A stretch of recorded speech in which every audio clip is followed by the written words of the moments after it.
أنا اتعرفت بالأستاذ صابر من حوالي 3 سنين تقريبا، وبعد ما طلعت معاش أنا حبيت أعمل كتاب عن عيلتي، عيلة شايفة.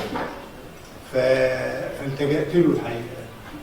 فكل ما أكتب حاجة أخليه هو مرجع ليا، لأن أنا حسيت إن هو فعلا حاجة يعني يستحق أن يكون مرجع. الأول قبل ما أقول أي حاجة أنا عايز أوجه التحية لوزارة الثقافة وللإدارة المركزية وللمجلس الأعلى للثقافة، وكنت تكريمهم للأستاذ صابر الباحث المحترم اللي أنا عرفته عن قرب، يدل على أن مصر بخير وماشية في الطريق السليم، وأن هم أصابوا الهدف، وده بيدي أمل لكل الباحثين والمبدعين. ومصر طبعا ولادة بكثير من الباحثين والمبدعين إن في أمل وإن مصر ماشية في الطريق الصح.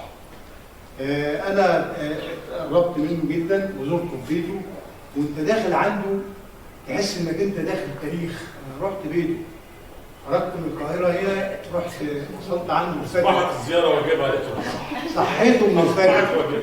الحقيقة يعني هو من الفجر فعلا. الدكتورة خلاص ما بنخدم مصر. حسيت إن أنا داخل التاريخ. شخصية رائعة، وأقدم له كل الواجب بتاعي، وراجع الكتاب علميا، دي تنفع دي لا دي تنفع.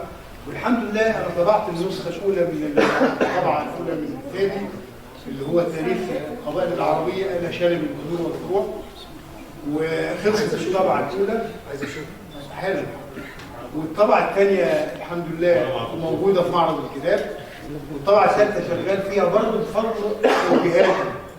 وهو حتى كمان اصر ان انا ما اكتبش اسمه في الشكر، لان هو يعني زي ما انتم بتقولوا ان هو باحث شامل، مش باحث انترودوس، هو باحث شامل لانه عنده معلومات يجب نكرم عليها من نقابه الاشراف كمان، لانه عنده معلومات مش موجوده في نقابه الاشراف، معلومات كبيره جدا جدا انا بصيت عليها من قرب، وتوجيهاته كانت صح جدا جدا جدا. وشكرا جزيلا للاستاذ صابر، وشكرا لوزاره الثقافه.